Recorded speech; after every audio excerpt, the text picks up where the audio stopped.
Welcome, everybody. I am Cosmic Rodder, host of the America Unhinged podcast.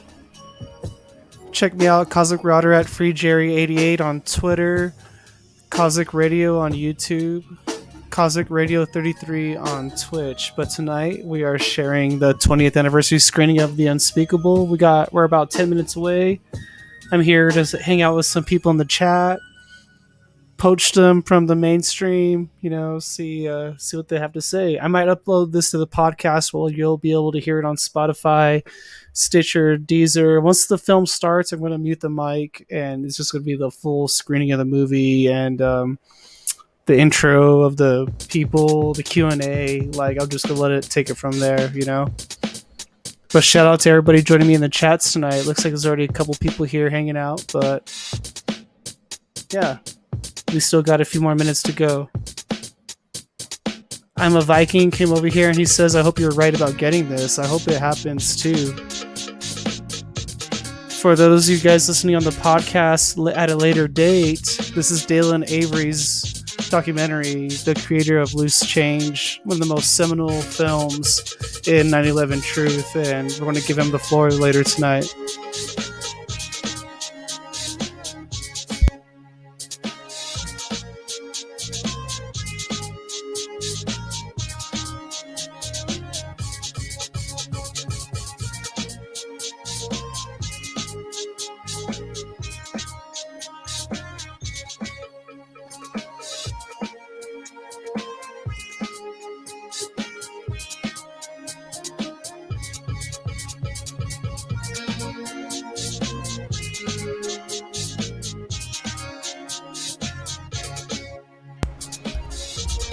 The music is DMCA free from Jason Hine on Spotify. His last name is Heine.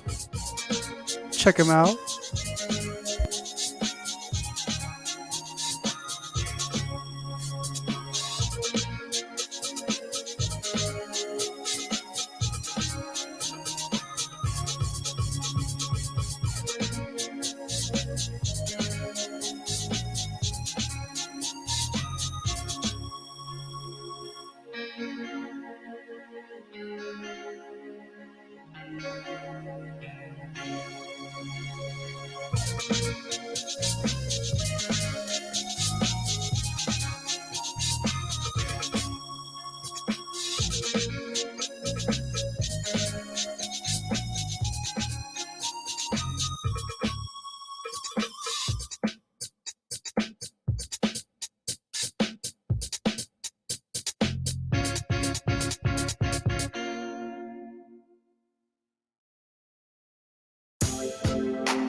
I'm responding to I Am a Viking on YouTube. He says, I hope they don't fuck us on this. Every damn mainstream media station are pushing the same old 9/11 lies. Yeah, I definitely wanted to broadcast this instead of Michael Moore's shitty view party he's hosting about his movie Fahrenheit 9/11. He's also showing that tonight, but that guy is just up to no good right now. He's become deranged in his politics. He's definitely a corporate propagandist at this point, and I think you're much better off following me or architects and engineers for 9/11 Truth tonight if you're deciding which one to watch, Richard Gage has been on the Tinfoil Hat podcast. He's been on so many other legitimate shows discussing his theories and how all this science just does not add up.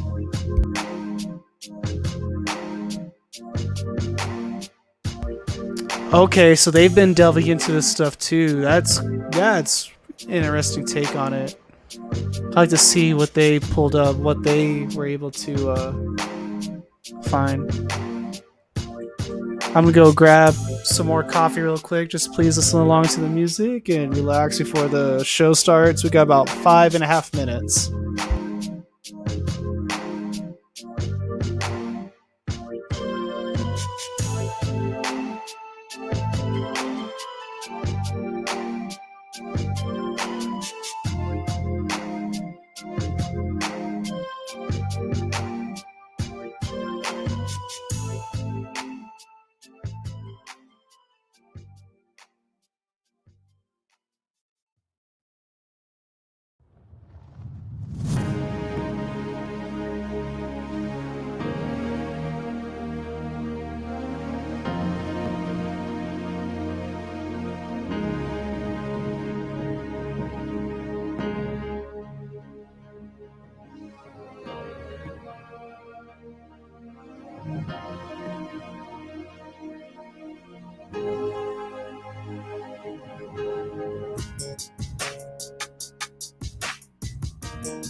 The events of 9/11 are so pivotal to what's going on in our world right now. This is the beginning of this mass surveillance on American people, and the first time the government really overstepped its line in this kind of manner. Not the first time, there's been other instances, but this was really egregious, and I think most Americans don't realize what they gave up during that time period.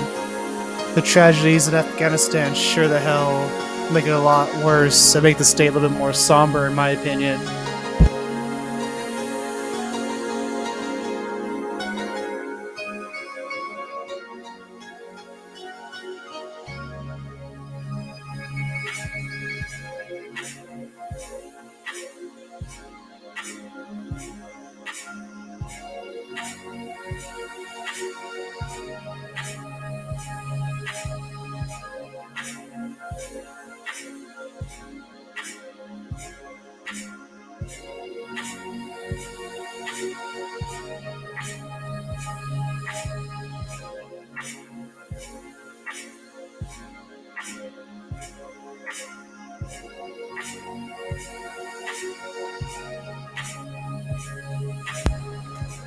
Emma Viking is talking about how the mainstream media didn't say one word about this, and I have to second him on that. That's why I was very, very interested in watching their presentation rather than Michael Moore's, because I've seen his being advertised a little. But I think this is going to be really telling. These families were censored from Spike Lee's documentary series on YouTube, so we're going to be in store for some good shit tonight.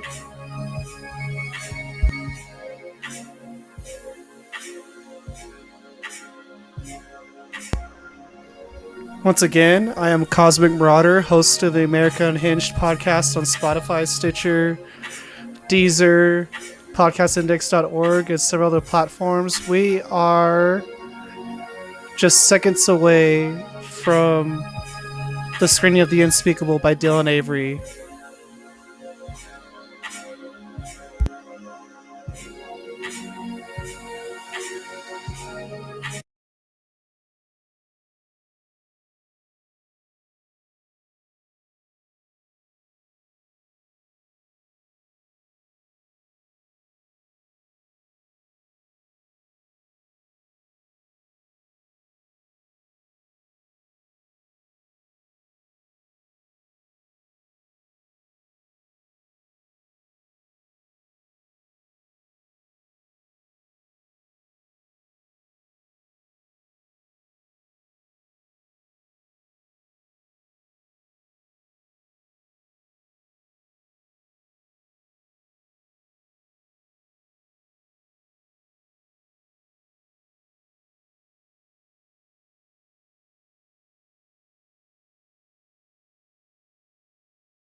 If you're listening out there, just bear it out. We're just a minute or two away. We are so close. Let's see if it goes through.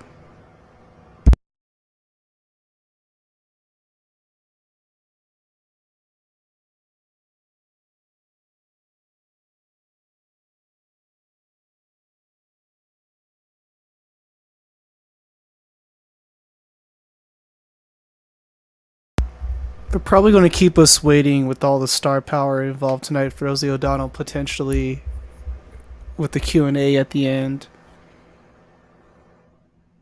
There's a slight chance they're doing this to get the views up, so we can't be too upset at them.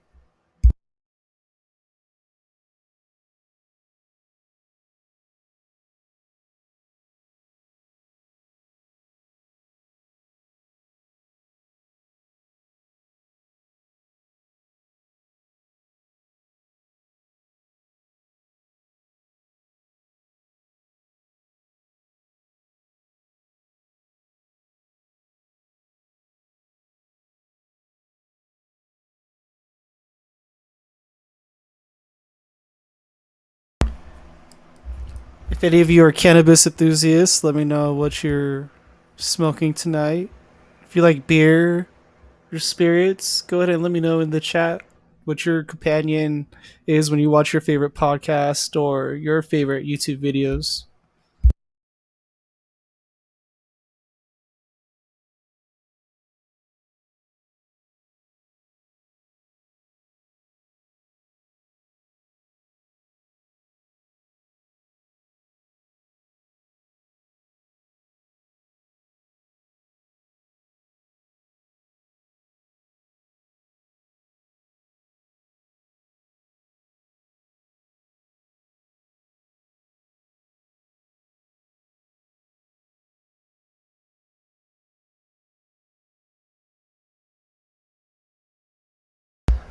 We're up to 528 waiting on this YouTube screening.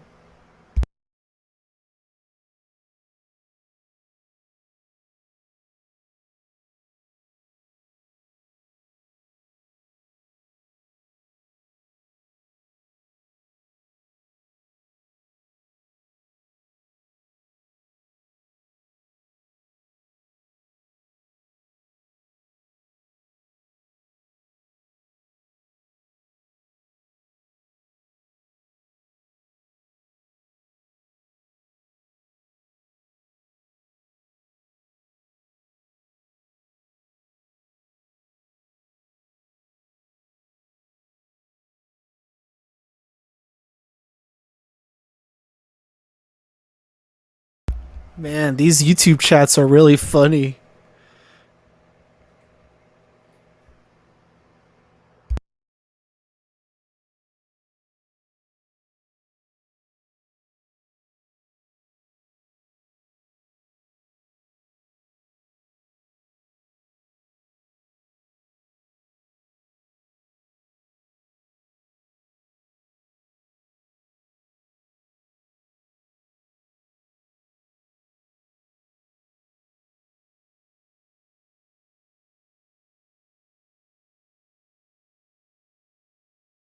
I'm a Viking says he's got some black cherry, Shiva skunk, and some pine tar, all indica. Very good, delicious sounding choices.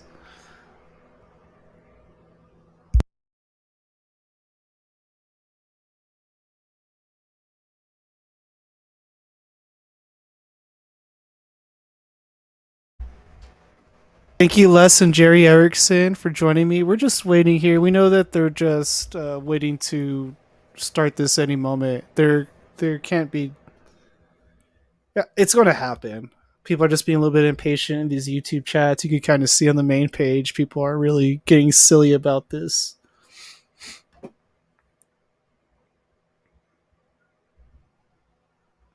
Here we go. Welcome, everybody. Welcome back. This is our second attempt, or take two, if you will, of our live screening of the Unspeakable. I'm Andy Steele, the operations manager for AE 911 Truth.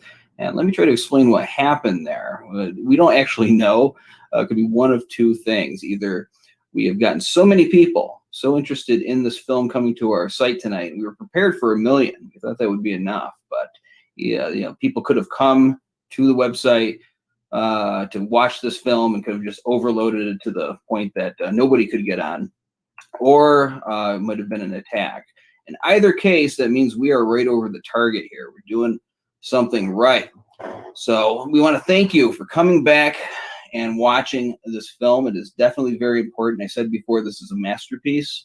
In my view, I've seen most of this film. I have not yet seen the ending. I'm going to be watching it here with you this evening. And it's very important that we take advantage of the 20th anniversary to do what the corporate media and what the government hasn't done, which is tell the stories of the people featured in The Unspeakable, the family members, the people that we do this work for. Now, this is a film by Dylan Avery, and it's about 4 families and their ongoing struggle to find justice for their loved ones, the people who cannot speak for themselves. And tonight's screening, as I said before, will be followed up by a panel discussion with people who are featured in this film. Some won't be, and we'll be asking them some questions, getting their thoughts on this film. So please stay tuned for that.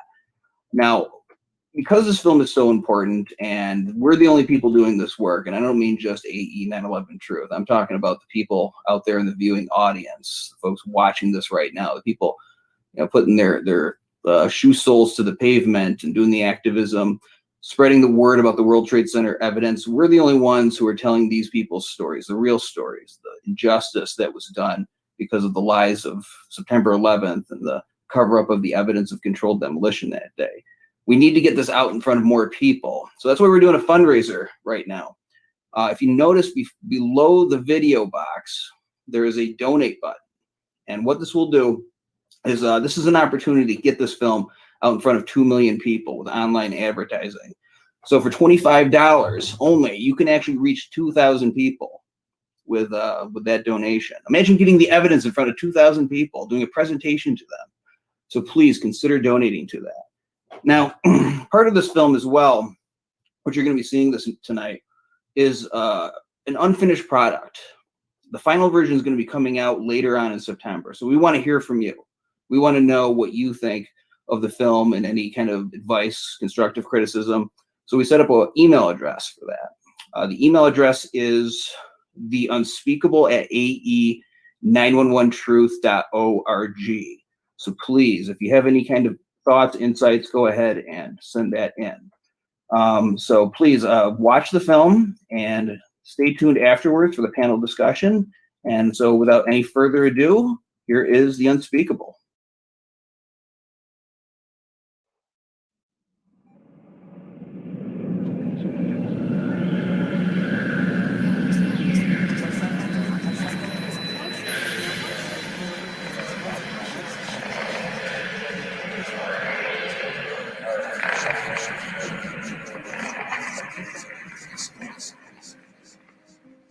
On September 10th, life was perfect. We had 2 kids, Bobby and Jeff, working up in New York, living up in New York. We were on a pedestal on the 10th. I was having a lot of fun. I guess the only sort of downside was that I didn't get to see my mom too much. She works in the city, but it's just being a kid, you want to be out doing stuff. And like I said, she was commuting to the city every day. I was not in a good place in my life on the 10th of September. I had spent some time with Frank, and that was the good part. On the 10th, I'm on the beach, obviously with my mum and my wife and 2 kids. They were probably 6 months, 18 months at the time. So you're doing stuff like you do, playing in the sand, building sand castles, and just enjoying that time. And that's how we kind of imagined the rest of the holiday would pan out.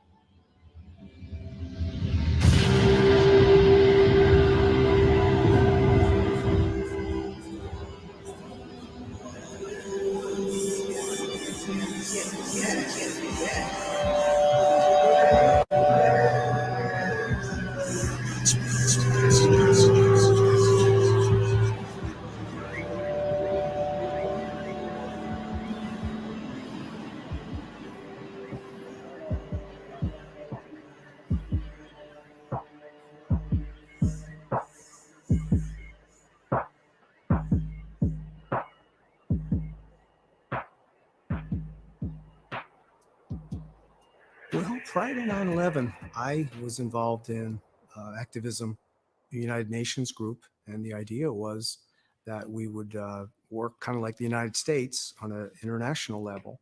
So when 9/11 happened and the subsequent change in atmosphere, it was really hard to talk about anything that made sense publicly, because it was kind of a unilateral United States world that we were going to do whatever we wanted. And it was going to be violent, and it was going to be warlike.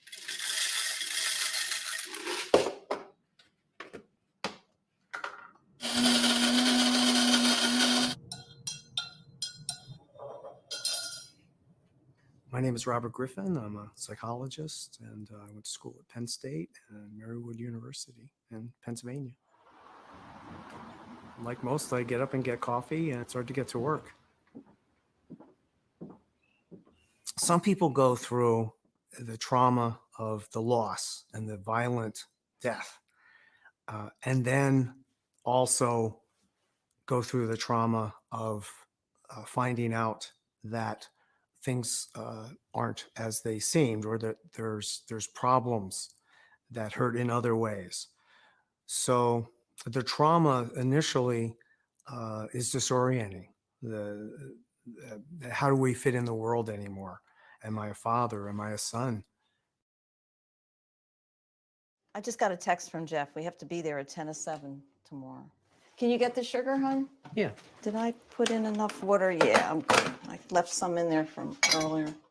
When you have a child die, it's a very tough event for families. Some people do pull together. It depends a lot on who they are before it happened, and they seem to be made of the right stuff to be able to support each other and to stay as a family, and also enjoy their grandkids. If we get over early, you know what? We'll stop and get a latte somewhere. That'll kill some time, right? Yeah, as I say, it's a perfect time to travel because it's a Saturday. School closed. No one's on the school. Right. At that time, Good point. Yeah. you know? One day at a time, right? Yep. Okay, I guess the best thing is to text Jeff back and tell him that you'll go with Zoe and I'll go with Danny. That's great. Yeah, that works. Yeah. I'd rather travel to school that early in the morning Yeah. than in the afternoon. That's for Well, sure. both of us will get to see. Yeah. See the kids. I don't know what the scene is, but that's Jeff and Bobby there. It's a good friend of mine. I just went to his gravesite. It's been years since I wore a wedding band, and now because we got these at our 50th, I want to wear it all the time. Do you know when I lost the first one? I have it in my drawer. You still have it? I found it. Yeah. Here's Jeff and Bobby. I forget what this was. Probably he was in Princeton or just had left Princeton. He left Princeton in '97. And it says, of course, Bobby, I'm sure it's at Princeton. I don't know if it was part of graduation. Yeah, then that's why it's hard to leave. We have so many memories here. And we called this a starter home, right? Yeah, we started and ended. We started and ended. This is down Cape May. Might have been the last weekend we saw Bobby. This was his fiancee, Jen. That's right, they weren't engaged. Mm-hmm. Jeez. And they were to be engaged that following week. He hadn't given her the ring when he died. Yeah. It's such a great photo. It's probably the best photo of him. They used to share a room, but as Bobby got older, he wanted his own little room. Of course, we've revamped it. There was a bed here. This was June 21st. Bobby just loved to write. Phenomenal writer. And just to give you an example, when he when he was in third grade, I just never forget this. I forget the teacher's name, but we were sitting there after the interview. Of course, he was doing great in class and all that. But all third graders seemed to do great. But she said, "Let me tell you something, Bob. Now, I'm telling you right now, save your pennies." She said, because this kid's going to Harvard or an Ivy League school. Little Bobby. Bobby was on the side right here with Helen. It's just hard to believe, though. I mean, when I look at those times and think about Bobby as a little boy, it's so painful to think he's not here. He's in New York. He's fine, because that's where I left him. I see him as a little boy, and then he's gone, and it's almost like a little bit of like guilt in there. Like I wasn't able to keep him alive. A friend said to me, "I can't believe you're still going up to New York." And we couldn't get enough of it because that's what he loved. He loved being up there. I mean, a lot of people won't go to ground zero, but I just don't know how people can just walk away from it. You have to understand, not everyone can deal with that. I know I can't. I want to just think of Bobby as whole and perfect. I don't know. That's what's bothering me about people, that they can't look at You can't what happened that judge day. other people by what you're doing. This is your journey.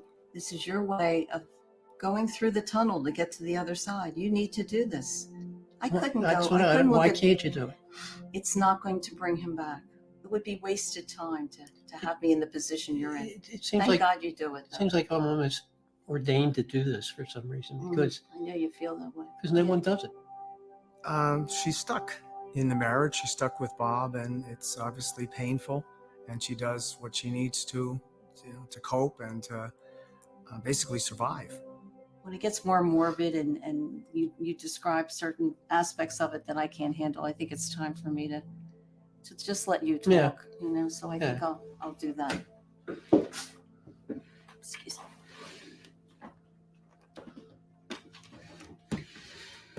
Okay. Catch you later.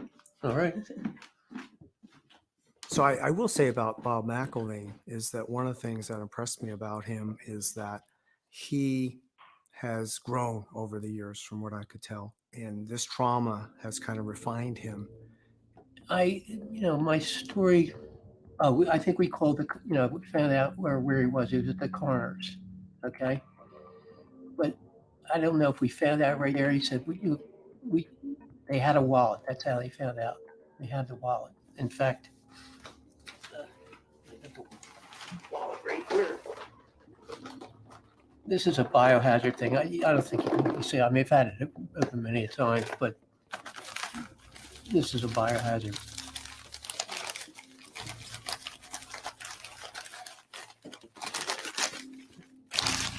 This is the wallet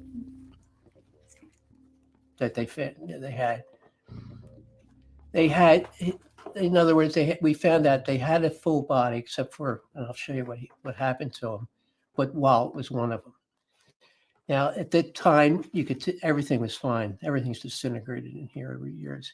But I think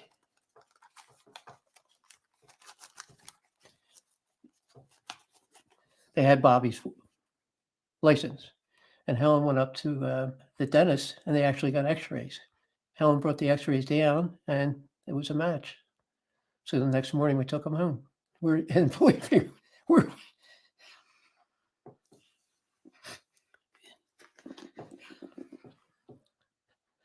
believe me, we're one of the lucky ones. Because so many people didn't get bodies. Nothing. And we actually got not a full body, but we got a body to take home and bury. And we're so grateful for that. Whose grief is it? Whose loss is it? In some way, the government has claimed the loss as their own. Folks were told how to feel, what to think about it, and it adds to their pain when it's used for other types of policies that have nothing to do with it. We went to war, and there goes the authority thing. I didn't believe it was necessary to go to war because of Bobby. I know Bobby would have said, "What are you, nuts?" And this, I can't give you an exact time of this. I think it was July 4th, but I've been to so many demonstrations over the years, and of course around the world. But I think this was in Philadelphia, and it's a candlelight type of thing. But again, I've just been I've been to so many of them. I just can't place it. I always wore a picture of Bobby. I haven't been doing that as much as I did before. He would have been 100% against the war, and I was. Helen and I were both 100%. A conflict is part of our nature. It seems that what happens is that we have a way of identifying the us versus them, or the other. And so that leads to all sorts of problems where the other is not considered in there as fully human, because it's hard to get people to fight wars. People don't hate on their own. They have to be given a story. Like when I got arrested down in Washington, D.C. after a protest, maybe I didn't want to go to jail, so they arrested us, took us away in a paddy wagon, and then paid the fine. But everyone agreed to that, so not some people were getting arrested, so forth and so on. But so I can't tell you. I would think that would be the first big protest, because Helen and I were doing the Peaceful Tomorrows, and with that, we did the protest with Peaceful Tomorrows. And I actually went to the commission hearings thinking that we would actually get something done. I kept that hope alive. But Condoleezza Rice on August 6th, and she just bullshitted the whole time. I mean, even the commissioners are getting so frustrated with it. But see, in those hearings, each person that's asked a question, they couldn't go on for 15, 20, 25 minutes to grill you. Listen, Condoleezza, you're not telling us anything. Let's get to the facts here. But no, they get 5 minutes, and she filibustered through it. And I just started, I said, I won't say it right here, but, MF this, is no good sons of bitches. And Canadian Broadcasting, they heard me. So they wanted to hear this. And from there, I just changed direction. That's when I decided, well, I'm not going to do Peaceful Tomorrows anymore. I'm just going to talk about what happened on 9/11. Hey, my man. Hey, wow. Oh, how are you? My name is Tony Zamboti, actually, formerly Anthony Zamboti, and I'm a degreed mechanical engineer. Are you still in the same place? Oh, yeah. Near Fort Washington? 40-some years now. 40-some, how long? Bobby was 2 years old when we went there. Wow. So Wow. he would be 46. He was 26 when he passed away. Yeah, so it's right. He's 46. 46 years Good, old. good memory, man. Well, I know he I was had to 26 when it I had happened. to think about that. The interesting thing about engineering that I can say is problems, the way they're solved is it evolves. The solution evolves. You have a subconscious mind and a conscious mind. Your conscious mind can only handle so much at any given time. Your subconscious mind is a vast storehouse or warehouse of all your life experience. And what happens, you hear the old expression, sleep on it. That's the way difficult problems are actually solved. And if there is a solution, it'll come, it'll evolve, it'll converge. And that's why engineering is fun to me, because you're thinking about things, you're trying to solve this problem, and you're musing or mulling it over. And sort of that's, even with 9/11, that's the way it worked with me looking at these buildings. Imagine myself in the basement of a large skyscraper, these huge concrete encased columns, and, like a parking garage or something. How did it just completely give up the ghost?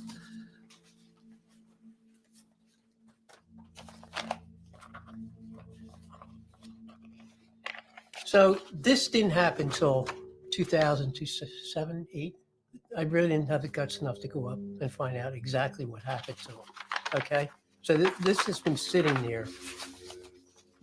And of course, the first thing we get is a picture of what happened. All right. Now, this is how I started coming out, finding out, what I feel happened to him. So we didn't know for sure. A lot of people thought, family members thought that maybe he jumped. His friends said that no, he was running away from the building and he got hit by falling debris. Bob's a decent guy. He didn't, who wants to have their 26-year-old son killed in that kind of fashion where, his body is partially destroyed. In this, his right arm's missing. Okay. In this, from his nose down, his entire face is missing. Okay, so in other words, everything is blown. His eyes are missing. Everything is blown out. Back of his head is intact, but there's some fractures. Okay. And all the wounds to his body were from the front. No Right. wounds on the back, right? Right. So that would indicate explosive force. Can I just read you something? And it's taken a long time to get to the point where I am right now. But the story of 9/11, this is coming right from 9/11 Commission hearing. They spent 2 lines talking about what happened to the buildings. A jet fuel fireball erupted upon impact and shot down at least one bank of elevators.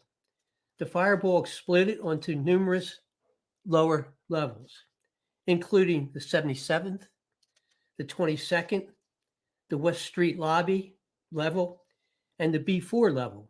You expect this to believe this fireball came down and then exploded. What Explosions are caused by rapid release of energy from a confined substance. The fireball is not confined. No. Ground floor, the lobby, flowers, things, they weren't singed or anything. I have documentation that he was found outside the building. Outside. This was before the buildings came down. He died. Well, but when they picked him up, he was outside the building. Right, but the building hadn't fallen yet. Is that true? No, of course not. He right. He was one of the first ones. Well, you know how you taken can tell out, when, right? when the report on him, he had rigor mortis hadn't set in. So that's when you can really tell. I know when. So it's probably less. He got to the coroner's less than 2 hours after he died, less than 2 hours. Right. And what happened, I think what happened, Bobby was walking in and decided to go up to the floors. And I think he was hit as he was trying to walk in because of the nature. His whole face was just blown off. He lost his arm and he was blown out of his shoes. So with that, I stick by that story. But then I've gone so much further than that. Again, I want to know who killed him and why. Somebody said to me one time where a cover-up is only 6 inches deep. You imagine a big layer of concrete, but it's a mile wide. So unless you dig down vertically, you can't get under it. You can't see out to the edges of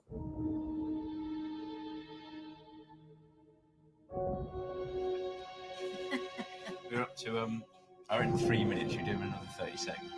Or should we just ruin his tea and take it out now? It's true though. It does make a hell of a difference. There's no point doing squeeze 30 seconds. You'll get an absolutely rubbish cup of tea. Your kitchen is represented by the average out, English please. car. My name's Maureen Housel-Campbell, and I live in Sussex, West Sussex, about 8 miles from Brighton. And I've been retired for many years, since I was 55, 21 years ago. Probably only came in about 3 or 4 that morning. We were so hungover. Honestly. Hungover, and they I can tell because they look like criminals. Rob, you're still drunk. Oh, I know. Well, the 3 boys, I'd say different in a number of ways. We've got Matthew, the eldest.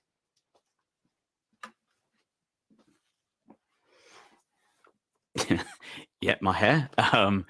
It's where I'm at right now, frustrated and pissed off with current events, but in particularly, my fight for the last 20 years. And so it's where I'm at. A little bit like this up to the system. Yeah, for the wake that we had, memorial with no remains. This was, I think, 30th September. Yes, it was. That to me is just a classic photo. My name's Matt Campbell.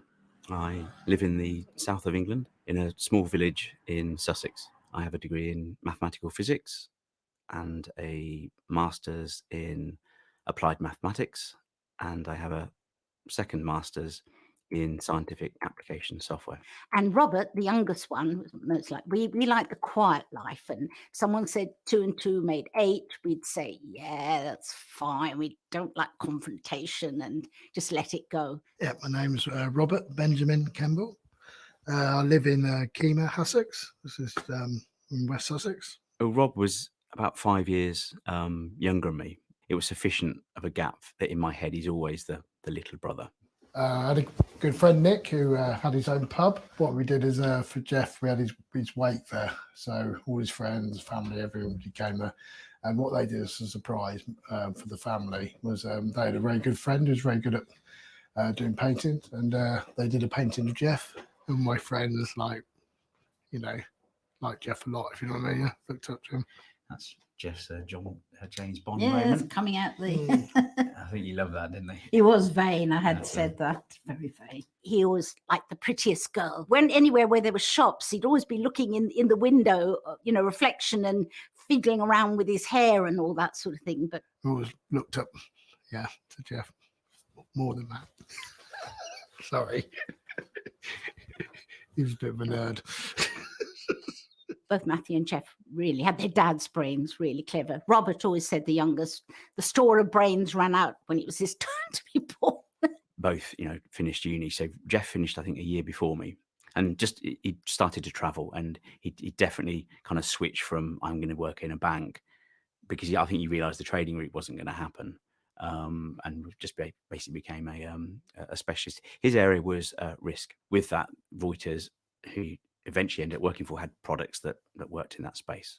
This is Caroline. They went up to London and took photos. Phoebe's christening, isn't it? Yes, that's a little church where we actually had the memorial. Quite a glamorous shot of them, and they went up to London. I don't quite know where he was there. I think it was early 2000. Worked for a client in Manhattan for 6 weeks, 8 weeks, something like that. I can't remember. So staying really close to where Jeff lived, and he'd just met Caroline, I think, the previous year, and I think he was looking at getting an apartment with her. I mean, it was that serious, that quick. Which, you know, I said he'd had relationships before. It was quite fast, and so very quickly, you know, it was obvious that this was very serious. I guess he'd been working for Reuters for at least a year, maybe longer, and you know, he was looking to, I guess, you know, put his roots down. I mean, it was very clear he absolutely loved New York. Well, you know, I'm fanatical about keeping all these documents, so I just had a quick look through to see what we could dig up. I met Matt originally back in 97, 98. We were both working on the same project. Matt was working for one of the suppliers. Matt's brother, Jeff, was working for Reuters. We had an idea that we would need a North American, New York-based office, and Jeff was interested in leaving Reuters and helping us set that up. In the weeks and the months prior, we'd obviously been talking with him, and Henry in particular, just sorting out the structure of, you know, the proposed company over in the States. But he'd actually come to England at the end of August, the August bank holiday time. Did his usual thing, rushing around the country, seeing family, friends. Well, we worked in a very small niche industry of specialists, and there was a whole ecosystem of industry press and industry conferences, and it was very important to attend the industry conferences because you'd meet suppliers. And there was one coming up on September the 11th that was going to be at the World Trade Center. So it ended up being that Nick and Jeff would go to the conference, and I ended up staying in London. Meanwhile, Matt was on holiday in Lanzarote. I'm on the beach, obviously, with my mum and my wife and 2 kids. They were probably 6 months, 18 months at the time. So you're doing stuff like you do, playing, you know, in the sand, building sand castles, and just, you know, enjoying that time. Around lunchtime or just after, I'd been exchanging emails with Jeff about, you know, who he needs to meet at the conference and stuff like that. And I recall getting an email from him where he literally said, "Okay, Henry, I gotta go. I'm gonna be late for the conference." That may have been the last email he ever sent. So I was at work and just on the computer on the internet, and then we started hearing about what was going on at the World Trade Center. Phoebe, who was only 6 months old, was just struggling to settle. All my kids have loved, you know, just being pushed around in pushchairs and buggies. Gets them to sleep most of the time. So you do what any parent did. Mel took her off the beach this time and was just basically walking up and down, you know, please sleep. My understanding is that she saw the televisions there, which suddenly would show the towers and what was going on, one had been hit. She soon realised that something, you know, big was happening in the States and in New York. I think she may have come back and called Matthew. Matthew went up and I was on the beach. And then eventually Matthew said basically what had happened. Immediately, I wasn't that concerned. I mean, I knew Jeff worked for Reuters up in Times Square. You know, you're well away from the World Trade. Not long after, it was basically, I think, someone in the office told me, I think it was Henry, or told me that basically Jeff might have attended the meeting. I remember calling Henry from this public payphone. There I am, seeing what's happening on TV. I've got seen this email from Jeff saying, "Henry, I got to go. I'm going to be late for the conference," which was at the right time for him to have got the subway downtown from his apartment and get to the conference. I didn't know what to say to Matt. I just mumbled something. I'm not sure what I said, but I didn't tell him that, "Hey, I know your brother's in the building." I couldn't. I mean, what would you say? Got through to Rob, and I remember him almost blurting out, "Jeff's in the tower," and I remember just dropping the phone. He'd spoken to Caroline, and you know, it became very clear that you know, Jeff had headed down the conference and was, at the top of the North Tower, which she obviously, by this time had collapsed. I remember Mum just a gasp. I mean, she knew. I mean, she's always said that she felt He died. I just had that feeling that he was no more. So that was the day where that American guy was dissolving into tears in our office, and my diary entry simply says, at the end of the day, WTC tragedy. How straight-laced is that? Later in the day, it started becoming clear. Few people who were due to be going to the conference were okay and found and known to be okay, but an awful lot of people were simply not being heard from. And Nick responds saying, "Nothing we can do, I'm afraid. People here can't even find out if husbands and wives are okay." Dear me. I had no idea. I mean, obviously, it's going on. You But I haven't seen had those no ones idea at all. This. You saw the Jeff email, right? Yeah. But I was copied on that, but I didn't see it until a couple of days later. And I remember I used to mock you for keeping your diary, Henry. Your sort of hourly blow-by-blow account of working. I don't remember exactly how long, but Matt continued to work for the company for a while. But the pressure and stress and a number of other factors meant that he just took leave of absence. That got formalized sometime later as, okay, Matt's left, he's not coming back to the company. I kept in touch with Matt, and we would talk about stuff and share views about things. And I think he started looking into what had happened with a bit more interest, weeding through all of the mad, crazy theories put around on the internet. You get taught in the movies and stuff that there's been a crime, it's going to be investigated, you're going to go to court, and you're going to get truth and justice, and and potentially someone held accountable for it. We've never had that with 9/11. There has been no examination of the events of that day in court. We have the 9/11 Commission report as an investigation, but nothing to that legal standard that we all know, whether you trust it or not. It's what normally happens. So Matt is a very interesting man. It's going to haunt him if he hasn't moved on. I can't see that he's ever going to let this go. Hey, Matt, hi, how are you doing? Ian, how you doing, mate? You good? Yeah, not too bad. Yeah. So what's new since we saw each other last? Apart from my hair. Your hair, yeah. I wasn't going to say anything about that, Matt. Well, you haven't got any. I see you're wearing a it's the rather 20th cool t-shirt. anniversary coming up, isn't it? So, yeah. I did maths at university. At university, I did slightly unusual. I did maths and then I did applied social studies, masters. It was sort of ideal, really, for to make somebody suspicious about 9/11, because the maths told me that there was something terribly wrong with the energy equation, what we'd call the energy equation of the towers. I also had my social science background, so I knew how easy it is to brainwash people, basically. So people wrote in after our ad in The Guardian saying, oh, we don't agree with this. And I wrote a letter back, and normally you wouldn't expect they'd just bin it. They think, well, we've got his money, we'll bin it. But actually, they ran it. Journalism, if you're anti-establishment or suspicious of the establishment, journalism, it's very, very hard to make a living. And I figured out that freshly roasted coffee should work well. We started off with just a homemade coffee roasting machine on the street corner. And then, it's got bigger. And I'm approaching retirement, actually.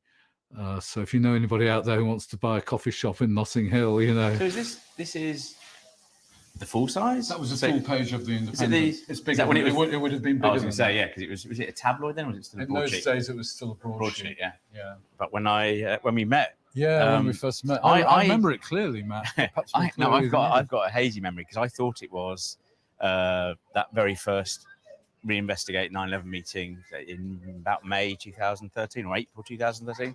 I mean, one of the most important things that happened to the 9/11 truth movement was that Matt Campbell turned up. That's exactly what politicians have been saying to us. Can you find a victim? I mean, I thought, this is fantastic. We finally cracked it. Ian had some contacts. We ended up arranging a meeting with Michael Meacher. He was a Labour MP, not my MP, but he'd been a long-term skeptic, very cynical about, what the US government had been up to and other issues with the narrative. And when we had a private meeting with him, he basically said, this destroys my reputation when I do this. Very supportive. I mean, he basically said, whatever I need to do to help you get your brother's inquest reopened, get in contact. He, on my behalf, actually spoke with Dominic Grieve, who was the ex-Attorney General. And he basically, said, use the remains. It's a big part. So we had a death certificate issued towards the end of October.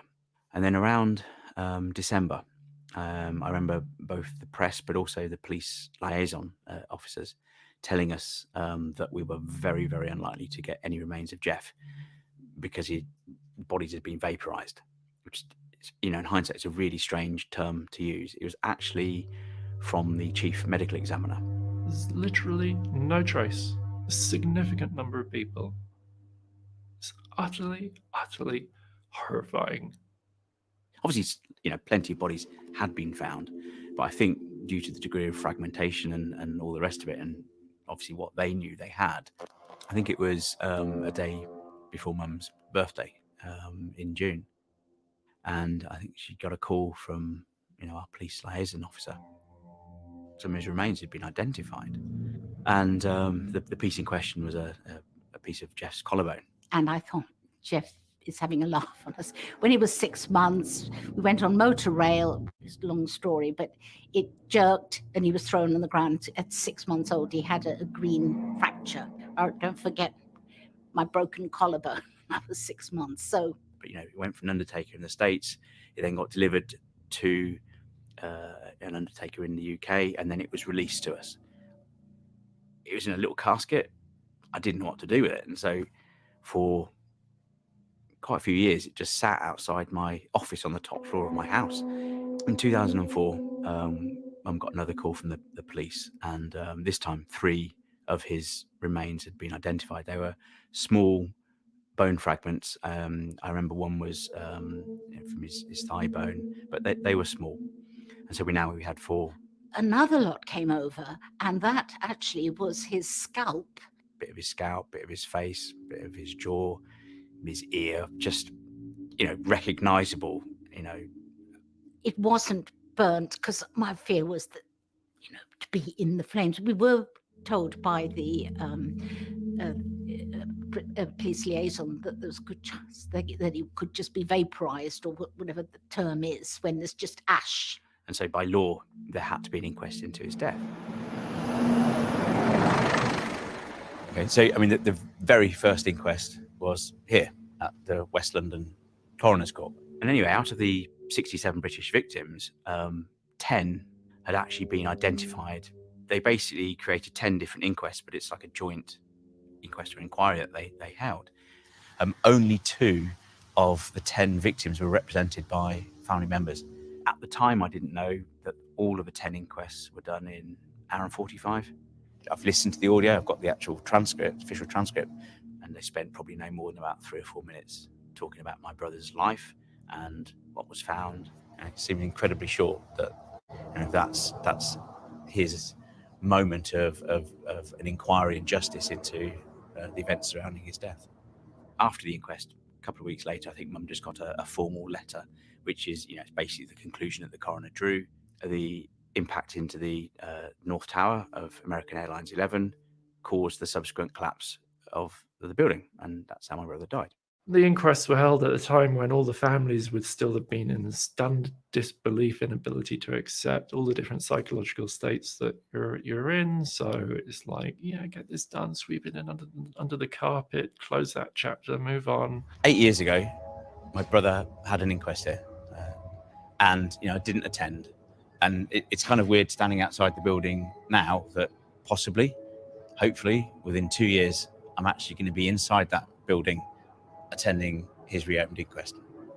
So if all things were considered, it's not political, it's not anything else, it's just purely looking at the evidence and the new evidence and the lack of inquiry into that evidence. So much new information has come to light since the inquest, notwithstanding Jeff's own remains, which weren't available, and witness testimony about what happened on 9/11. In May 2013, when we had new remains of Jeff identified, it got me thinking a few years later that perhaps could be an almost automatic way of getting Jeff's inquest reopened. You know, we've got way over what's required to basically get the authority granted by the Attorney General. Well, the legal system is, you know, a bit of a lottery. And I don't know about the American, I rather suspect it's the same in America, but in England, it's a lottery. But I know these things take time. The wheels of justice turn very, very slowly. So I'd say an awful lot is down to the luck of the draw as to whether Matt goes before an individual who cares about the facts. He's going to see the stats that show that, you know, 2,600 odd people have been blown into 22,000 fragments. You know, there's absolutely no reason in law why Matt shouldn't win.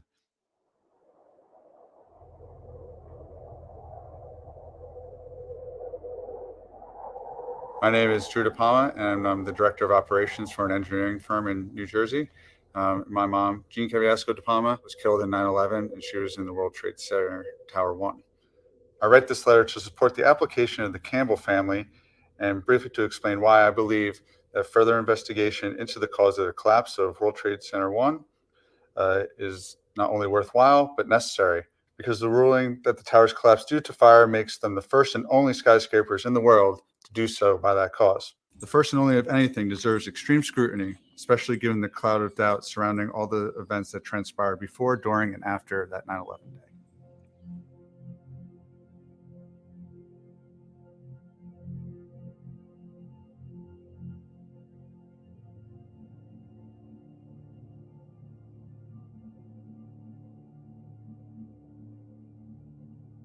We're at the 9/11 Memorial. This is the town I live in. I didn't live here when my mom passed, but it's a nice remembrance, and I'm glad my town has this for all the people that were affected in this town. I've been part of the town's Parks Committee for about a year now, and we actually just ran a fundraiser to help raise some funds to upgrade the playground equipment. There's a balance beam there now that kind of stretches the playground. You know, you see benches all around the park, pretty much everywhere, and that's what most people donate. But I think we have enough benches. I want some, kids can enjoy. So Drew doesn't really talk about his mother as much as I'd hope. We met in 2004, and he told me a little bit about everything, but we only really talk about it on the anniversary. But this is something that he has been involved in the last 2 or 3 years, and I feel like this is closure and almost a catharsis for him.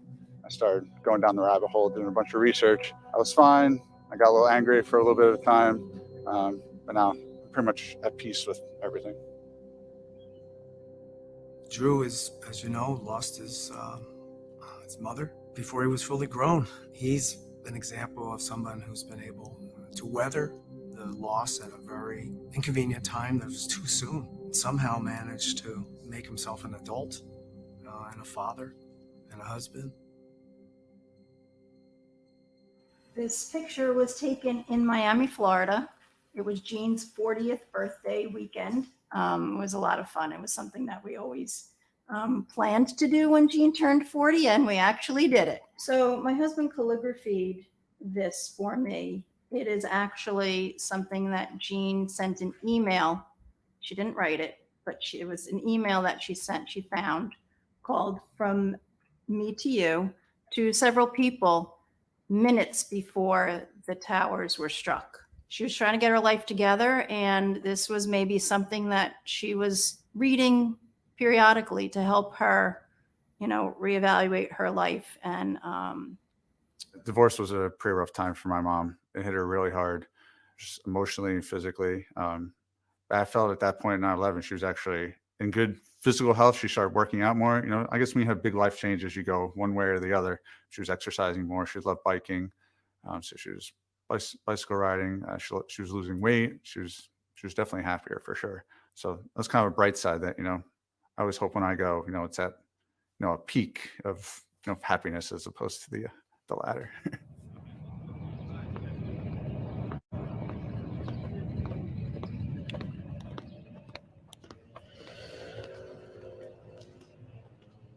So Jean's name is right here.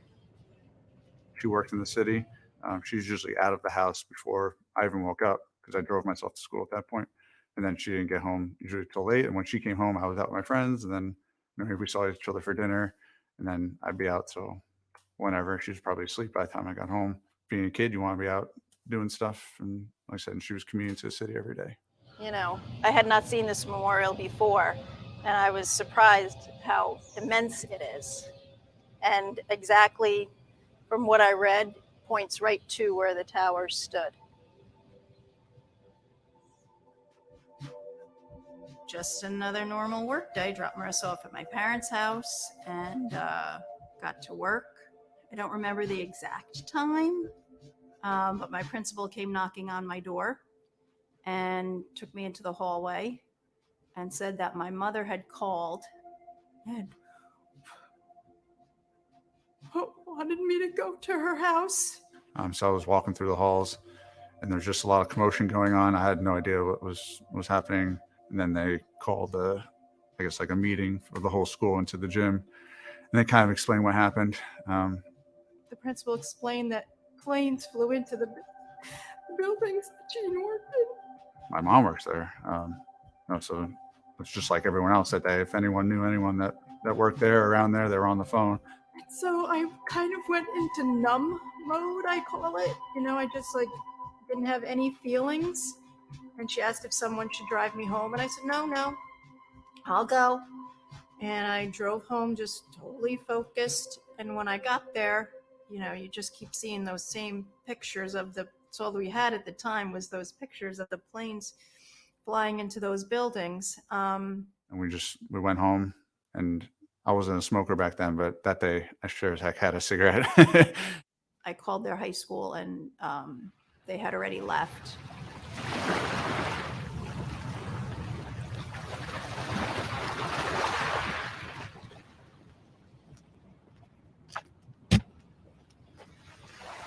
I have not been up there. I've only been to the memorial inside, and I've been to the waterfalls, but I have not been up into the tower. You know, because after 20 years, you come to a place in your mind where you're, you know, not necessarily at peace, but you've kind of, me personally, I've kind of put it in its little pocket, you know, and then every once in a while something happens, or, you know, someone says something, and it kind of brings you back to a little bit of that place where you don't always want to be. The next day, though, my two brothers and my sister went into the city. I stayed home with my parents and Marissa, and they took pictures of Jean, and, you know, people were just trying to find people that could find their loved one. And I was probably the most optimistic person in my family. I was like, she's going to come out of it. You know, we'll find her. Eventually, even like weeks after that, and even years after, I was like, who knows? Maybe she was in a coma, or she wandered off somewhere. I think with a weekend, my uncle, who's her brother, pretty much, he analyzed where she worked, where her office was. She was on the 100th floor, and there was no way that she could have. He just didn't want me to like hold up false hope. He pretty much gave it to me straight. It's like, the chances of her making out were pretty slim. So that was pretty disappointing, to say the least. He could have let me hold on to some hope. But no, I always like people to give it to me straight. Like to do that for other people, so I expect the same in return. I mean, I have to say, when I'm with my niece and nephew, Drew and Jamie, Jean's kids, it's a comfort. You know, she's there. I mean, she's everywhere, but she's there with those kids. I went to the 10-year, I guess, memorial when it was 10 years ago. Didn't really do anything for me as far as helping me grieve, because I've already, done that. So I don't need to go. Actually, I do have to call this in. These are gunshots. I'm sorry. To look at that horror again and again and again. I kind of just deal with in my own way, by myself or with my family or whatever it happens to be. But yeah, I'm not interested in doing those those things. The 10th anniversary was enough. It's just amazing to me that, and I know that's the whole crux of this whole thing. Like, how does that just, how do those buildings perfectly fall? Nothing was ever found in my mother, so I had nothing to go on as far as physical evidence for her personally. And Drew is a man on a mission. I mean, if they had done your job, I probably wouldn't be here now. Shooting this documentary and trying to help get a new investigation. There's a lot of stuff that didn't get analyzed correctly, in my opinion. I think we owe, as a country, we owe it to the poor people that have passed away and their families and the world to find out what really happened here, because it's not just a, planes hit, book closed kind of thing.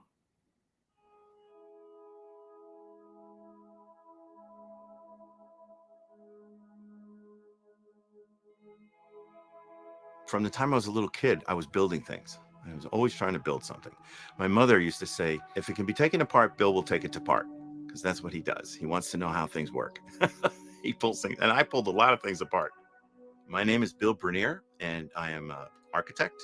I've been an architect since 1984, but I've done architecture all my life. I grew up right around here, and here in this house, and I must have built 20 forts in the woods. And the last one I built, I think I was 15 years old. It was framed properly. It was completely wired for electricity. I used barbed wire to run electricity from the house up to my tree house, which was 100 yards up in the woods. I applied to Pratt. I got in that January. I moved down to New York. I went to Pratt. And it was interesting because when I got there, the World Trade Center was under construction. And from my dorm out in Brooklyn, you could see the two towers coming up. The World Trade Center buildings, each building was compared. Somebody from the New York Times, I think, said, the World Trade Center looks like the box that the Empire State Building came in.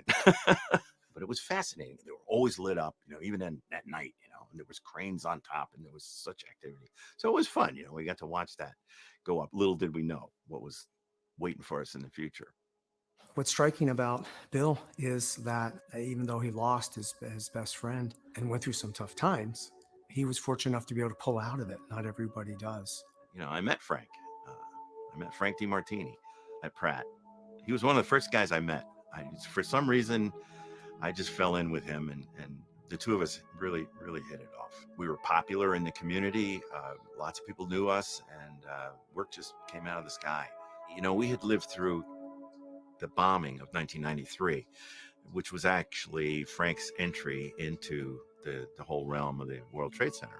Frank kind of walked me through what that damage was and how robust the structure of the building was.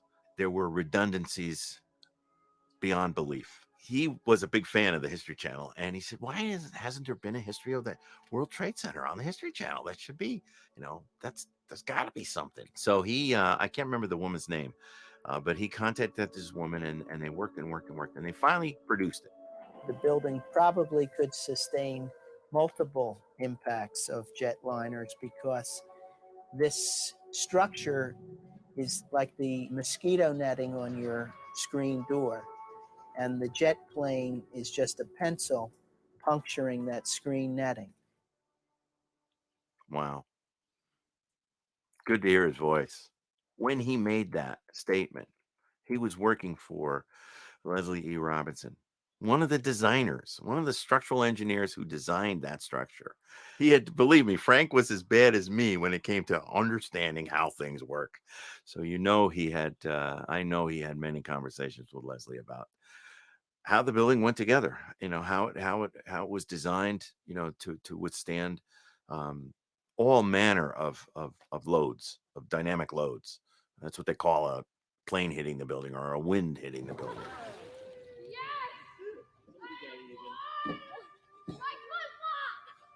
My kids were asking me about 9/11, and it's really hard to talk about it and explain it. And I was curious to what they pick up on, and is it a scary thing? And I can't believe it's almost 20 years. I can't either. It seems like yesterday. I was not in a good place in my life. I had spent some time with Frank, and that was the good part. I had lost my job, and my marriage was not in a good place. You know, things were, I was down and out. There was some excitement in my life because and I was nervous because Frank and I were about to go into business together. And it was funny because Frank, for the longest time, had tried to get me to help him get out of the World Trade Center.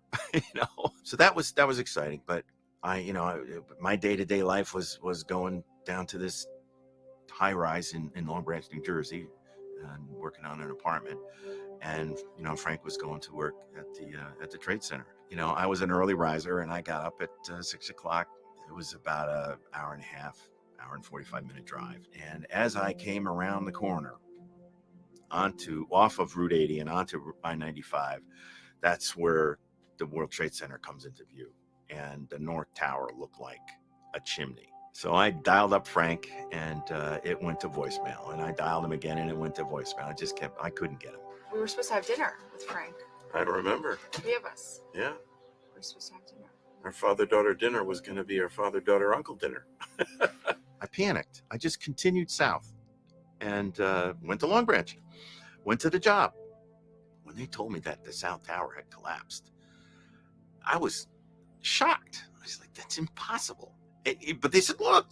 So, I see this, and I see this thing disappear into the ground in a plume of smoke. And I didn't know what to think of it. I really didn't. Everybody went into shock. It was just the most bizarre. I mean, it was like an out-of-body experience. And I was just consumed with worry about Frank, and I didn't even think about Nicole. Hello, you've reached Nicole DiMartini. Please leave a message. Hi, Nicole. It's Bill. Hey, listen, I'm up in Fort Greene Park trying to find Frank's bench and his trees. And there's a bench nearby, but it's dedicated to people who passed away from COVID-19. Thanks, Nicole. And he used to live right up this street at 11A, South Elliott Place. But we planted trees just like these. They were just like these, because there was nothing left of the people that perished. I think Bobby McIlvaine, at least they got his body. He was one of the very few. Most people just disappeared. From the Prison Ship Martyrs Monument, when you stand at the base of the monument, you can look out. There she is. Hi, Nicole. Hi, Bill. How are you? I'm good. How are you? We didn't put in a bench. They didn't allow us. They were very strict. They were like, you can't put in a bench. Do you remember exactly when that was that we did that planting for Frank's memorial? Yeah, maybe 2003. That's what I'm thinking, the spring of 03. Big pine trees that are right next to the tennis court. Across the walk. Yeah. Yeah. I see them now. Yeah. And they've planted some new smaller ones now that have fences around them. Exactly, yes. So there are a few more that were planted later, right after that. And they didn't really take good care of them. Yeah. This is for Frank too. Wow. Yeah, the crab apples were for Frank too. But it's got some fruit on it. Say hi to Shelly. I will. Well, we're here, and this is it. This crab apple is hers. That pine or his. That pine is his. And that spruce was one of them. I mean, it's not everybody that can say they got trees planted in one of New York City's most famous parks in their honor. The guy that Nina was trying to convince at the Parks Department was very strict. He said, Frederick Law Olmsted never designed a park to have benches all over the place. That doesn't make sense to me. But anyway, it was the excuse that was given. It's almost like the excuses that were given to us as to what happened to those towers. Just excuses. I didn't really start to think about the mechanics. Here I am, the guy that likes to know how things work. I didn't really start to think about that for 5 years. Straight ahead. I'll never set foot in that Freedom Tower. That's not my cup of tea. I call it the blood building. A lot of people died to put that there. Unnecessarily. But I took my books, I took my toys, I took my tools, I took my grandfather clock and I took my car and I left. I came up here. I put everything in storage and I moved into this little cottage here and didn't know what to do. I didn't know what to do. And this is where in this cottage is where I found architects and engineers for 9/11 Truth. And I look at it as this is what I do for Frank. This is what not just for me. I mean, it's a lot for me. And Frank is gone and nothing's going to bring him back. He's history. When those explosives tore that building apart, it tore the people apart too. So the saving grace is that Frank didn't feel a thing. He just disappeared. Because so many people didn't get bodies. Nothing. And we actually got not a full body, but we got a body to take home and bury. And we're so grateful for that. Hundreds of parts they would get from the body, and they just said, "I don't want it anymore. We can't take this anymore." They would get, every week they get a call. We found, an elbow. We found a thumb or something, and we have a relatively sound body that we got to take home, and that, we went home and buried him so it was Tuesday a week after 9/11. We buried him, or it might have been sometime that week. Our dogs are already here, so I go to Bobby, put the flowers in there, and that's. I've been doing that for 20 years now.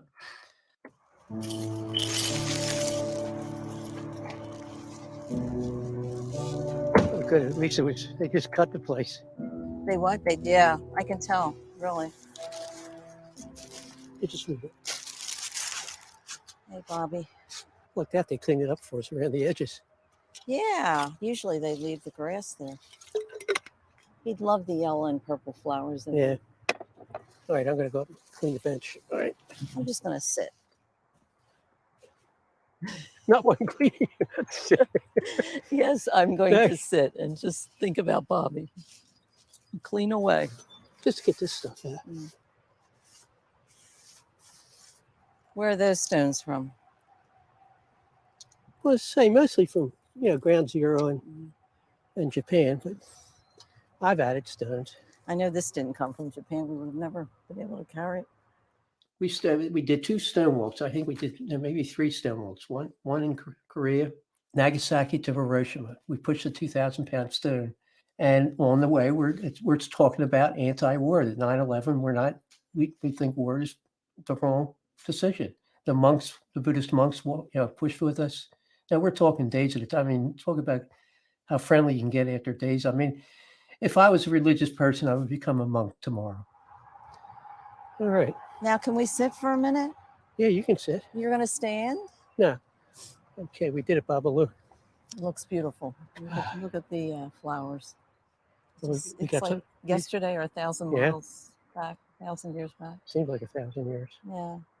Sometimes it feels like yesterday afternoon. What is not considered often is the other victims of 9/11, like the 30,000 soldiers that were involved in the war since 9/11 who have killed themselves, the 7,000 that have died, and all the people that are handicapped and disabled, as well as all the first responders that are getting sick and dying. So America's got to change. America's got to grow up. The people of America have got to grow up. They've got to get out of this "they would never" mentality. If they would never, then they would never lie about the environmental impact of 9/11, causing upwards of 70,000 9/11 first responders to become sick and dying. This government is more than capable of anything. Anything. That's why I've gone into history. History is so important to me because we've been doing this bullshit forever. And we're saying that we're leaving Afghanistan, but how many mercenaries? 70,000 are we still leaving? It's disgusting. I mean, we've been dealing with these people. We've dealt with Bin Laden for 20 years. And suddenly he becomes, in 98, becomes the boogeyman, the bad guy. The people that were in Iran-Contra, Lee Hamilton, in 92, 93 had hearings on it, and he dismissed everything. He got it off the books. And guess what? Who's leading the 9/11 Commission? Lee Hamilton. So if you put all these together, it's bad news. It really is bad news. And it's a horrible, horrible cover-up. That was presented to the world as the definitive account of 9/11. First of all, they only answered 30% of the family's well-researched questions. There's so many things. Of course. By choice, by design. And that keeps us discussing back and forth. We've been doing this for 20 Which years. is why I can't say definitively that I know what happened on 9/11. I couldn't tell you one way or the other what happened to those buildings. That is where the majority of the people were murdered that day. There are family members that still question how those buildings came down. And as long as it's an important question to them, it will always be an important question to me. I want to find, and I spent so much time talking about how he died. And the thing is, I'm sick of getting emotional. Okay, I really am. And I really want to talk about who the hell killed Bobby. We had nothing for Jack. Yeah, well, I guess I could grab a Gerber Daisy out of there. Okay, let's go. All right? Yeah. All right, Papa Luke. Love you. See you next week. We went to a psychologist immediately. He said, but look at it this way. Just put a silver dollar or a $50 in front of your eye like this. Okay? And he says, that's right there. It's in your face and it's going to stay in your face. But eventually it just starts moving away. And as that moves away, then you can see over here, you can see over here, but it's still there. But eventually it moves further out. Then you can see this way, you can see this way, but it's still there. And eventually it keeps moving out. And it's the truth. We can laugh now. We can do, we have fun things, but it's always there.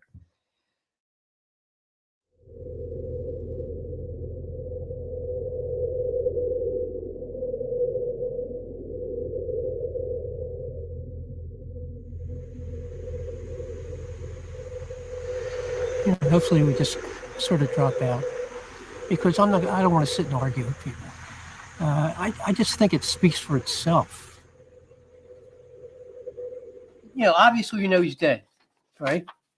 So, I have this. And so a doctor confirming and not confirming it, it doesn't mean anything to me. A medical professional, I might say you're a medical professional, I come up to you and say, this is 9/11. They'd probably be scared to death to say one thing or another.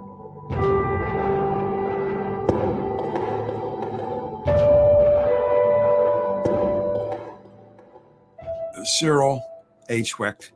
I am a forensic pathologist and a medical legal consultant, and I'm certified by the American Board of Pathology in anatomic, clinical, and forensic pathology. Black belt, blue box, abrasions. Much of the face is marked here as missing. They could block everything except the lower face is blocked off. Unfortunately, they don't describe the remaining portion of the skull to permit me to determine whether it looked like that which is missing had blown off as opposed to having been crushed. Most of head, yeah, I'm right, absent most of head. So what is it that the father wants to know? Okay, and the body was found when? He was found shortly after the North Tower was struck. And he was in front of, near the lobby, entering the lobby. So he was Well, then it had to be from some kind of an explosive effect. Normally, the way it works is if you have a family member that's murdered, you call the police and the police do an investigation, and you trust the authorities to be thorough, to care, and to want to get to the truth. And you don't have to go petition. It's not the proper role and citizens should have to take as to force the government to do an investigation, but apparently that is what's required.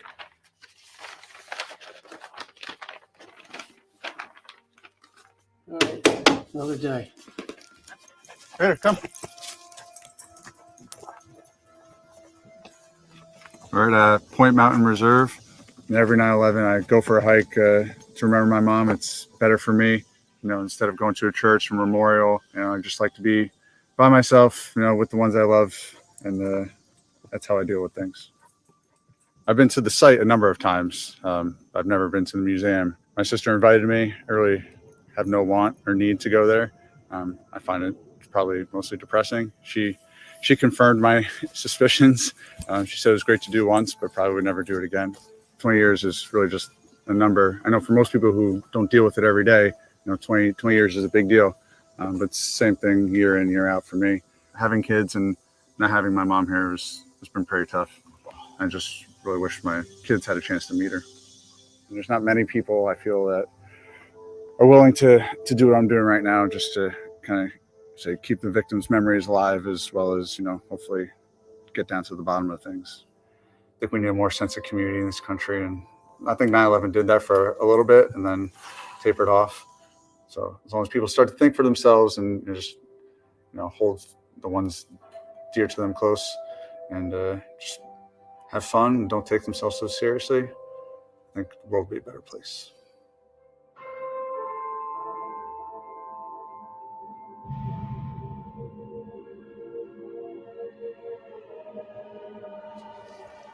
We're gonna get some flowers in London, aren't we? I've got them here. Have you got them with you? Everything ready, yes. That little bag? Yes. It's going to bring it. We so here's a random thought. Yes. We call it 9/11. Yeah. But that's weird. I know. And in fact... But would you ever call it 11/9? It just... No. Does it have a significance 20 years? I mean, it's just one of those things. It's like... Well, it's no different to any anniversary. It's kind of... Yes. For anything. It could be wedding anniversary, could be... it's a strange thing to give. Why does the 19th anniversary have less importance than the 20th? Well, in a few minutes' time now, we will be arriving into our next station, Gatwick Airport. Where's the queue? There is no queue. No, but I'm just saying... It's not a grave No, or but I anything. want to say that after coming for like 15 years, I stopped coming because... Why did you stop coming? I remember the flurry of emails and letters that were going around when this was being proposed and designed. Every year, September 11th, for the first 15 years, I used to come. Hannah would arrange in advance whether you wanted to read out to a family member, but you sometimes had to read a couple of other people, depending on how many came. Is this And that's really lovely. Can you read that, Mum? Time is too slow for those who wait. I'd like to lay our roses here, if we could, yes. Okay. Put one down from Rob, and then I'll do Dad's and ours. Yeah. I can't quite reach it. Can you, Matthew? Right here. Always I'll be in your heart. Don't forget my soul is near you, and so we'll never be apart. And this is from your friends at Rhys Waters, which is rather poignant. That's where he was on that fateful day. Keep that on my sideboard next to Jeff's picture. Where is it there's supposed to be a remnant of... is it the metal? It's the metal, isn't it? It's not the metal. So the memorial stone is carved by hand and includes an extract from the American poet Henry Van Dyke. Underneath it, preserved in resin, lies a section of the steel girder salvaged from the World Yes, Trade I knew Center. it was. I thought and it would be in that top part there. You should dig it up and test it for explosive residues. If it does, we head out? I think so. Yeah. I'll go get my bag. And Oh, then I think it's gone walkabout. I mean, this site has no real significance. No. I mean, even the date, okay, it's a day he died, but it's not his birthday, it's not Christmas, it's not another family event. It's just the day he died. I find the whole memorial, anniversary remembering thing kind of a little bit weird.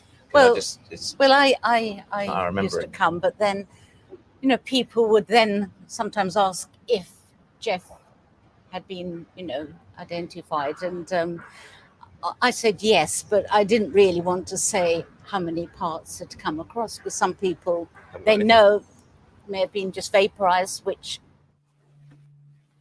The title of this report is Human Identification Following the World Trade Center Disaster, Assessing Management Practices for Highly Fragmented and Co-mingled Human Remains.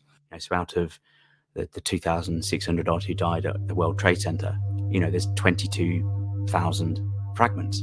Medical examiner personnel were initially caught off guard by the degree of destruction and fragmentation of the recovered human remains. 5,000 of those 22,000 fragments are smaller than an inch. It's 1,100 and something people have not been identified. That's a huge, you can't even fathom. Jeff's remains no more than 2-3% of his body. It's actually the last remain that is his shoulder blade that was identified in May 2013. This fragment that's still in New York was actually given a location, and Jeff's remains were found in grid K12. It's just south of the North Tower. It's between 18 and 41 meters away from the South Tower. Okay, it's not the kind of 200 or 300 meters distance that some remains were found. There's a horrendous map that I think the fire brigade prepared, and they tag whether it's a civilian, firefighter, etc. But there is one that just tags human remains, and it's awful. You've got the two footprints of the towers, and there's just this huge spread of remains that were once people.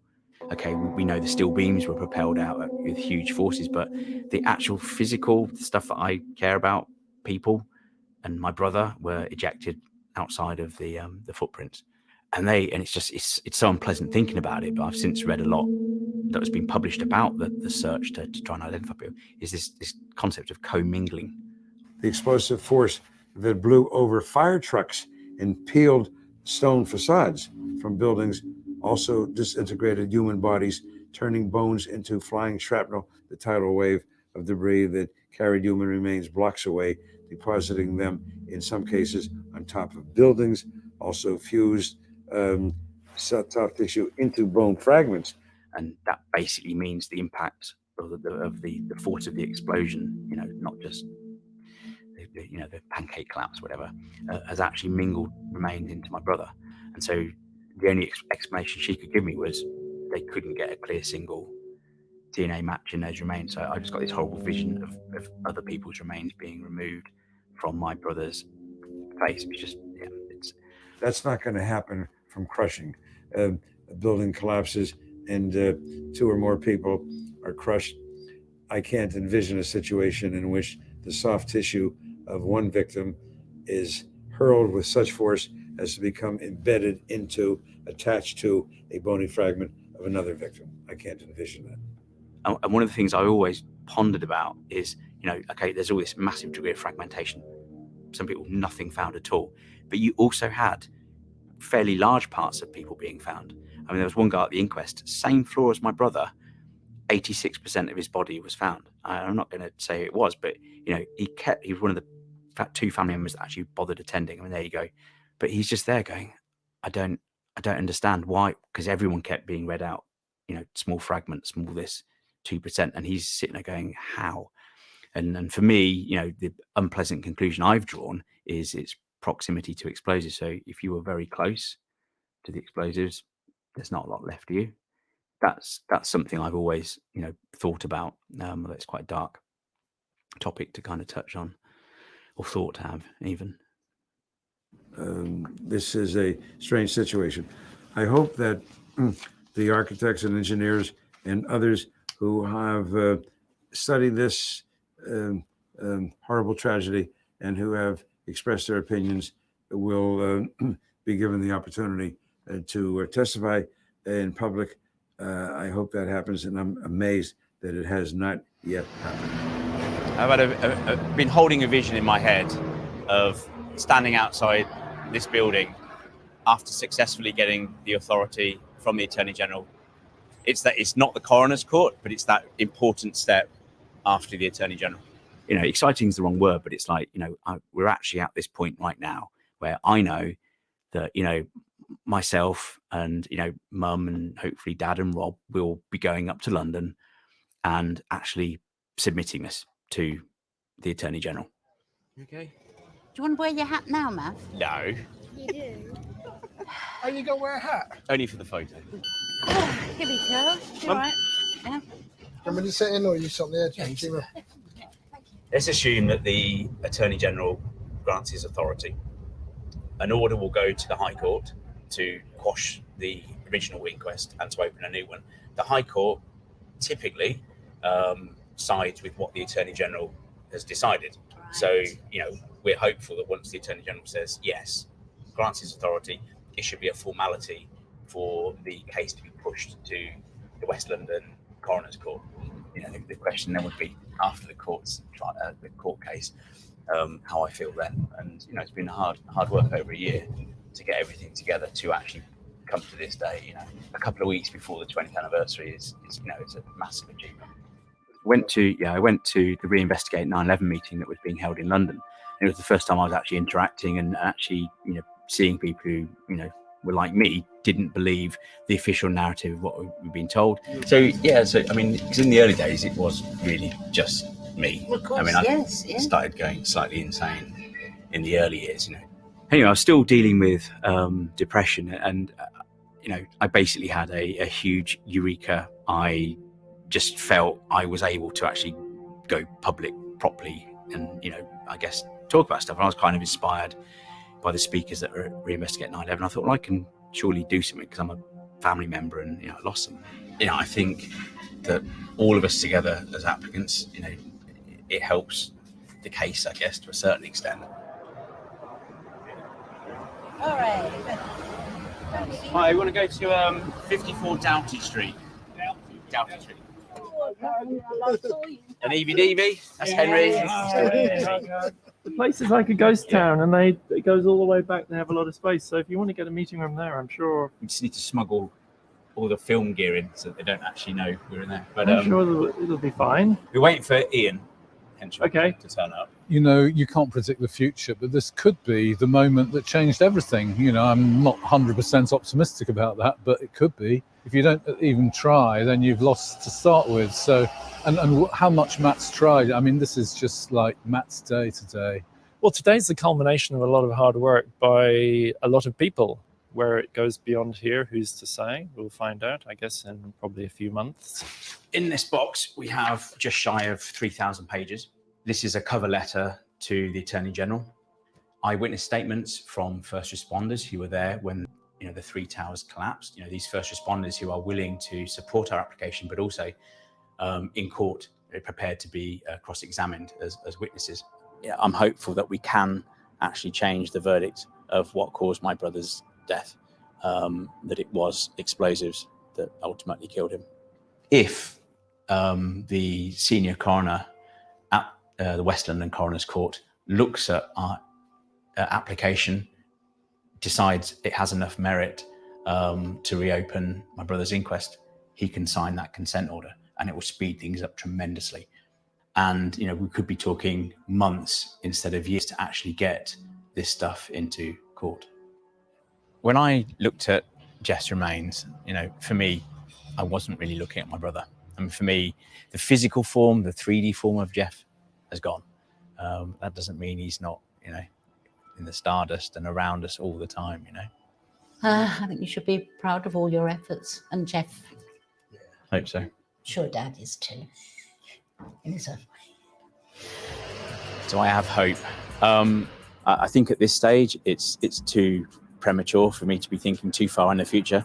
The application has been submitted.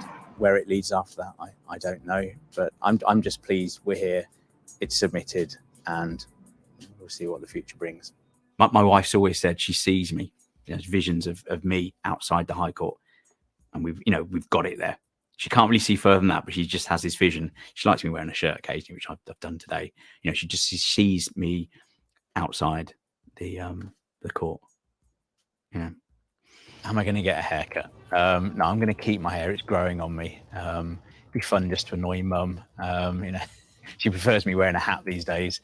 But no, I like my hair. It's still that a little bit towards the system and my frustration, but no, it's growing on me. I'm going to keep it.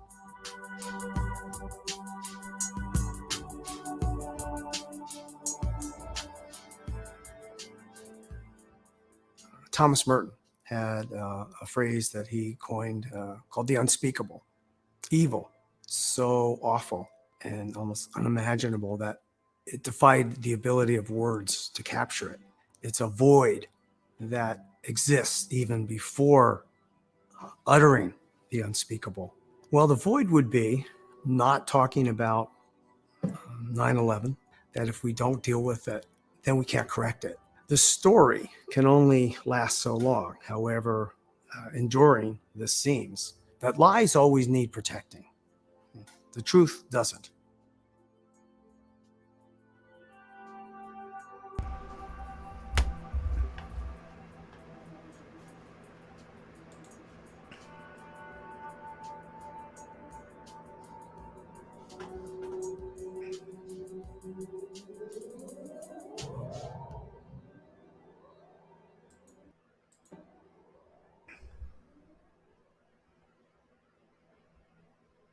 All right, that's the end of the flick there. Thank you for joining me with the movie. Check out Architects Engineers for 9/11 Truth if you want to watch the Q&A after. But I'm going to sign off here. Thank you so much for joining me, Cosmic Radio.